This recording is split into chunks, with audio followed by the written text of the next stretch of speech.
It's been quite a bit since we've done one of these, but we are back.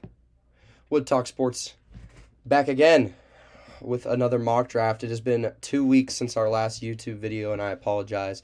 I've been really busy these last 2 weeks with school and school-related things. But we're back. We're back into the regular scheduled programming. I know I'm supposed to have some draft profiles out, and they will be out this week. I promise. Cooper DeJean will be out this week, and Adonai Mitchell will be out this week. We'll also have this coming out, and probably an MLB video, just to get that out there as well. And before I get started with this one, I just want to point out, if you're not subscribed, I would appreciate a subscription from you. Throughout the month of April, I'm trying to have a consistent basis to the point where we can get to 200 subscribers by the end of the month. And make sure to like this video if you enjoy it before we hop in. I would appreciate the support I get. So we'll start off, leave nothing too far behind. So start off number one. It's pretty obvious. It's going to be Caleb Williams from USC, number one overall. What else do I have to say other than the fact that Fields is not on the team anymore and Caleb Williams is the number one guy? I think it's been funny because they've been speculating him on there because he has the rose-colored iPhone pink phone, pink wallet, and he came on and responded to all of that. The pink phone, white wallet. Let's see what color the phone is. Wallet white. The wallet's white. Phone is pink. Case is clear. What the fingernails look like? Nails are clear. Lips are pink. Your girl love them. But Caleb Williams is going to be phenomenal in the NFL. So he's one of the best situations for any rookie quarterback, any number one overall pick. So he'll be first overall. And then number two to the Washington Commanders, I've just liked it more and more. Another guy, the whole elbow thing, pretty funny. But Jaden Daniels, number two to Washington.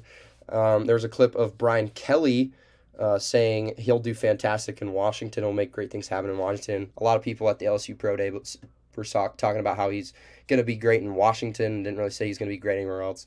I'm also on that train. I think Washington goes with Jaden Daniels.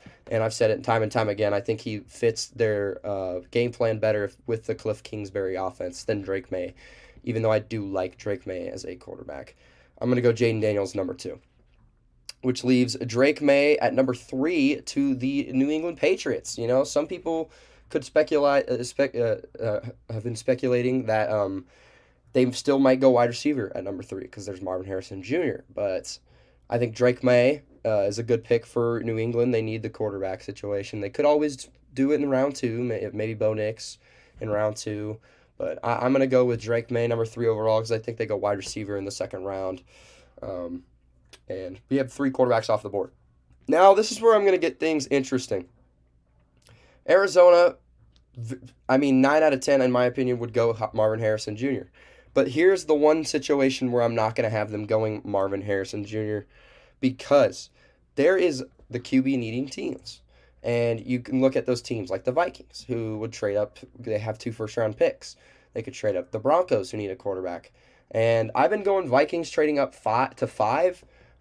This time, I'm going to go not the Vikings, but the Broncos trading up. And it's probably going to take them more than just 2 first-rounders, obviously. But I'm kind of just trying to get the trade out of the way. The Broncos trade up from 12 to 4 to get their quarterback in J.J. McCarthy. Yes, I'm going 4 quarterbacks in the top 4. It's very possible, it sounds like. It sounds like a lot of teams want to go McCarthy as soon as they can. And, as I said in my draft profile video, it's because he has the skill set to be a good quarterback. Do I think he's a top 5 pick in the draft?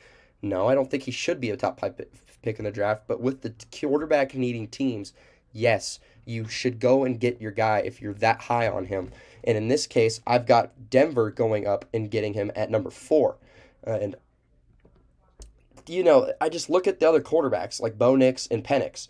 Those 2 guys who are guys who I think could go in the later first round, possibly second round, obviously, in my opinion, is where they will go. Because I really liked Penix to New England when people were speculating that they'll go Marvin Harrison Jr., Penix in the second round to New England. But this case scenario, I have the top 4 all being quarterbacks, and I think that there could be an opportunity for a QB to go on the board still in the first round because of how many QB needing teams there are. This case, I just have Denver really, really wanting that guy in J.J. McCarthy. I mean, Sean Payton loves him, so. McCarthy, number 4. Arizona moves back to 12, just like they did last year, moving from 3 to 12. They moved from 4 to 12. I could see them possibly trying to move back up, get a better guy, but I think at 12 they have a good spot. So we'll get to that when we get to that. But at number 5 to Los Angeles, that means that Herbo gets himself a fantastic weapon in Marvin Harrison Jr. Now that is going to be perfect. I think that Harbaugh is trying to make an absolute scheme go on right now. Saying all this stuff about J.J. McCarthy. Getting somebody to try and force him trade up for number 4 at Arizona. And who falls into his team's lap? None other than his old rival's wide receiver, Marvin Harrison Jr. It's almost a master plan. Now, is that the truth? Probably not. He's probably just actually really into J.J. McCarthy's game and likes J.J. McCarthy a lot. So, but I'm just saying, Marvin Harrison Jr. to a former Michigan head coach would be pretty funny. And with a fantastic quarterback in Justin Herbert, that would be even cooler to see. So, Harrison at 5 to the Chargers. Now at number 6, we got the Giants. They're going to go wide receiver here. It's Odunze or Neighbors. It's actually been a lot closer than I thought it would be. I'm still going to go Neighbors. I still think Neighbors is going to be the second guy off the board. Would not be surprised if Odunze goes off at 6, but I have Neighbors off at 6 because of Marvin Harrison dropping to 5. And I think it's wild that, in my opinion, the best draft prospect in this draft is going to be dropping to number 5, and that's how QB needing these top teams are. So, moving on to number 7 with the Titans. It's going to stay how it always has been. Joe Alt to the Tennessee Titans. You just got to build up that offensive line. I know you don't have the greatest of weapons. You have Traylon Burks. You have DeAndre Hopkins. You have Calvin Ridley. You have Tony Pollard now. And that's just my biggest thing is keeping that O-line great. So Will Levis has time to get to his receivers, and that Tony Pollard can find gaps and run the ball well. So he dealt with some offensive line problems with Dallas last year, although Dallas has usually a pretty good offensive line regardless. But Joe Alt, I think, will be a good one for Tennessee. Now at number 8 to Atlanta, nothing's going to change other than the fact that, I mean, you can't even really consider offense, in my opinion, maybe wide receiver. But Dallas Turner at number 8 to from Alabama to Atlanta, staying in the southeast area of the United States, and I mean it's just a perfect fit. Raheem Morris is going to be a great coach for them. As much as I hate saying it, I think this team has the potential to win the NFC South, the highest potential to win the NFC South after finishing 7-10, 6-11 this last season, pretty bad, but that's besides the fact they're building a good roster. So, and they're getting a good QB, and I mean, that's what they needed was the QB play, and Kirk Cousins is going to do that for them. Now, at number 9 to the Bears, a lot of people are starting to lean, maybe going defense, maybe going Jared Verse, Byron Murphy. If Dallas Turner's at 9, go Dallas Turner at 9. But for me, I still think their most ideal pick is going to be Rome Odunze. I mean, Keenan Allen, you did just get him. DJ Moore, you have DJ Moore. But Keenan Allen still is on the older side. And Rome Odunze is on top of that. I mean, that's a deadly wide receiver core of Odunze, Moore, and Keenan Allen. I mean, teams aren't going to want to cover that. And Odunze is one of the better wide receiver prospects we've seen in a long time. So I'm gonna stick with it. I have done it for how many mock drafts. I'm just gonna stay with it. I think it's a great pick for Chicago. So now at number 10 to New York, I think Brock Bowers is very much in play. To number 10, there's only about a couple teams that I would say he's in play with. It's the Jets, the Saints, maybe the Colts, and then if he drops to 18, I think he doesn't go any farther than Cincinnati.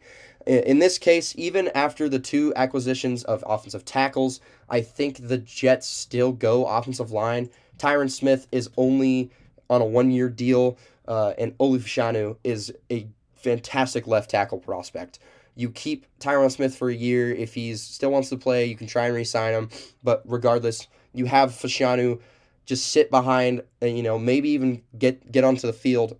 Yes, if you're using a top 10 pick on a position that, you think you have your 2 starters for, but you could probably move around your offensive line and put him in, because I think he's an absolute stud. And in my last mock draft, I'm pretty sure I had him going 14 to the Saints, and the fact that he's dropping to 14 in that mock draft was absurd to me. So I have Fashanu going 10 to the Jets. I still think that offensive line, basically getting a younger offensive line core ready for the future, is going to be beneficial for when they have their next quarterback after Aaron Rodgers. And it's just something that I think they need to do. So Minnesota at number 11. Now, I think this has been rumored for quite a bit.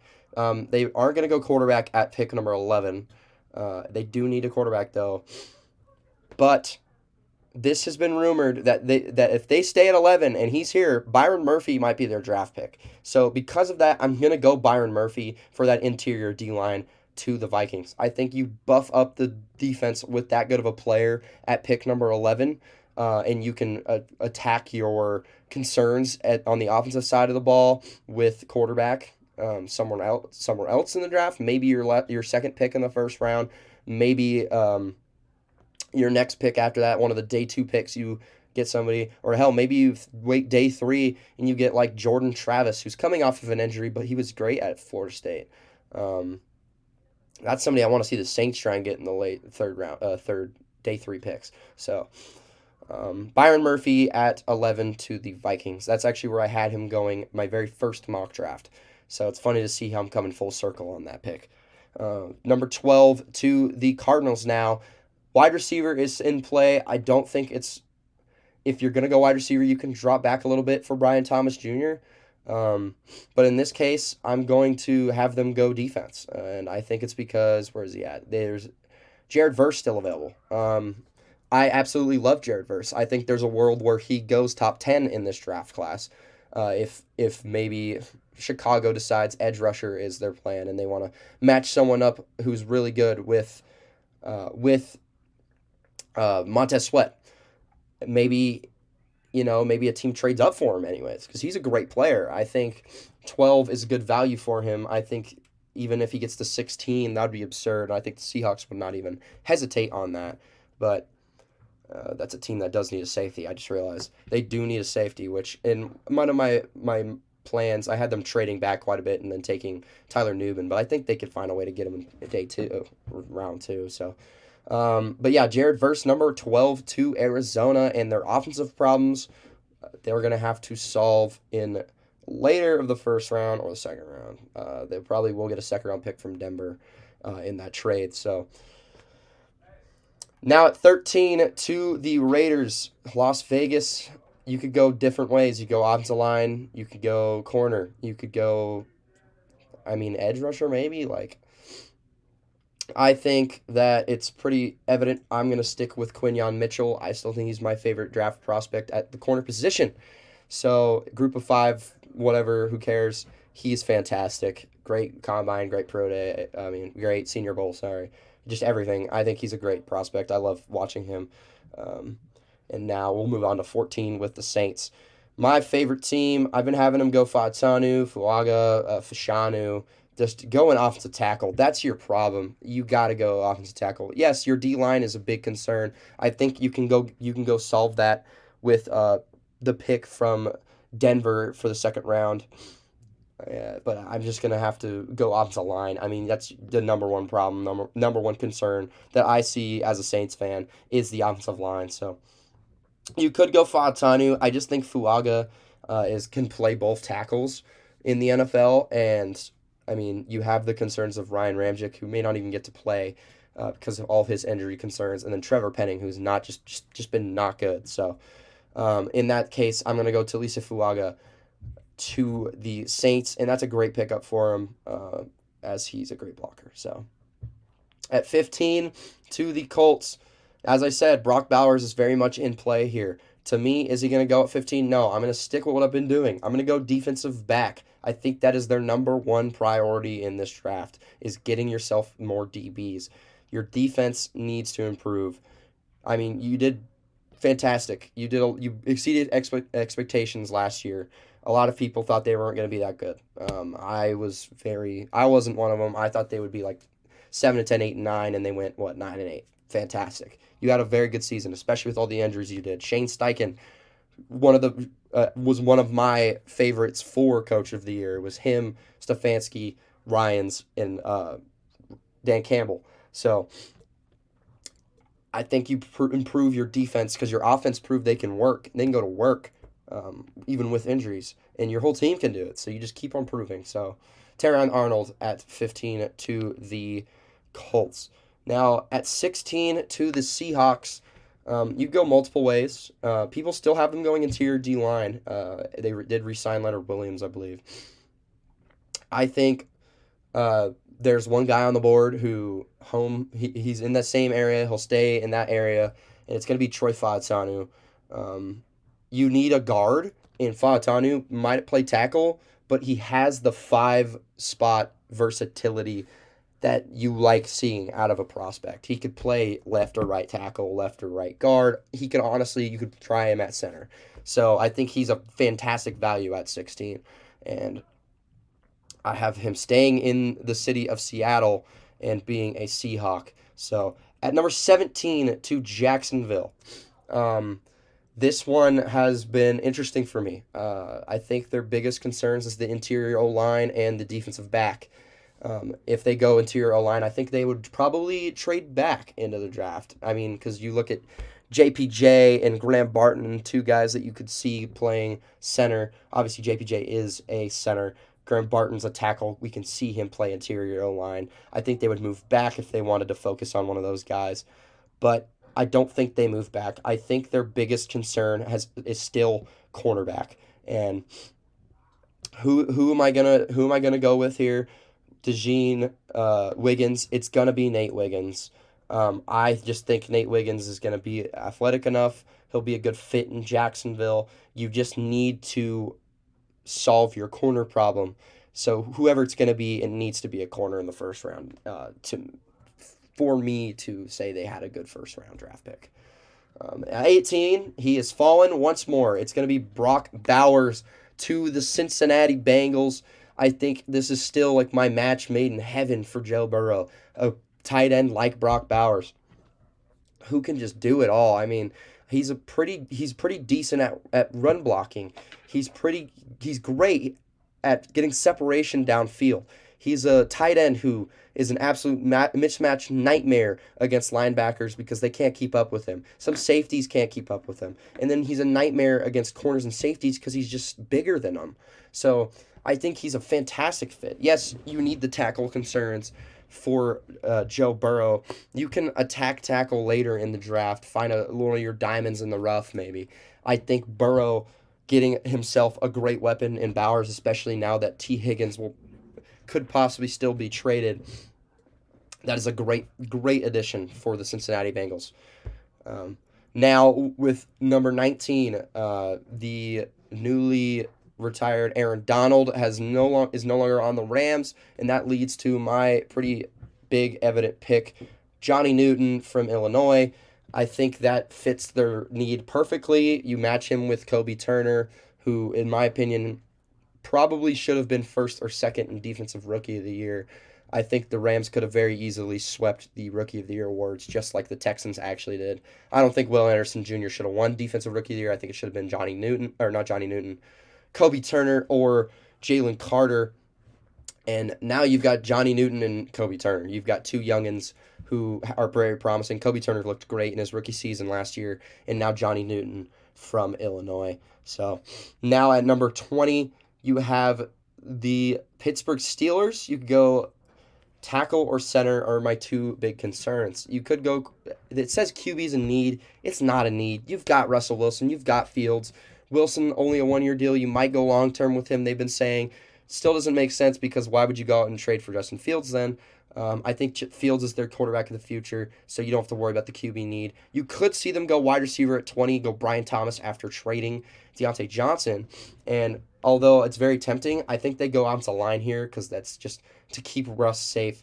And I think they could probably go out and trade for Brandon Ayuk. So I'm going to go J.C. Latham at number 20 to the Steelers. I've been thinking of Marius Mims, matching him up with Broderick Jones, who they drafted last year, traded up for, which was hilarious to me because they let the Patriots let the Steelers trade up for Broderick Jones as to be able to pick him, obviously, and basically screw the Jets over, which was very funny because the Jets were most likely going to go Broderick Jones, and the Patriots were like anything to make the Jets get screwed over. And then the Jets went and got an edge rusher, I'm pretty sure, right? Yeah. Was it Will McDonald the fourth? No. Nothing about that. Probably can't think of it right now. But 21 to Miami, we've got the big concern of offensive line. Robert Hunt gone. I don't think Connor Williams has signed anywhere yet. It probably has. I just haven't seen it. And then tight end, which Jatavion Sanders is not going first round as much as I like him. I think they try and find a way to get him in the second round, but it's going to be offensive line. And I think I'm going to go Marius Mims in the first round to the Dolphins. He is an absolute stud. And, there's the lack of game film, but his size and whatnot and how he did in the combine is still just something I look at so much. So I'm going to have him going 21 to the Dolphins. Now, 22 to the Eagles. It comes down to is defensive back. Cooper DeJean, you're going to be an Eagle still. That's what I've been doing every mock draft for the past couple ones. He will stick as a Philadelphia Eagle in this one, and I'm just going to move on to the next one. I don't really have so much to say except DeJean is a very flexible player, and he's going to be great for Philly. So, at number 23 to Minnesota. Now here's where I spice things up. You need a quarterback. Why not go out and get yourself a quarterback, get that fifth-year option on him? This guy is the most accurate QB in this draft class, and he is he's a gunslinger. He knows how to sling the rock. He's going to get it to your wide receivers. And what did he have at his college that a lot of people were speculating, if he goes to a bad team, he may not be that great? He had weapons. He had 3 great wide receivers. What team has great weapons right now? Like 2 great wide receivers and a great tight end? The Minnesota Vikings. So what am I going to do? Michael Penix Jr.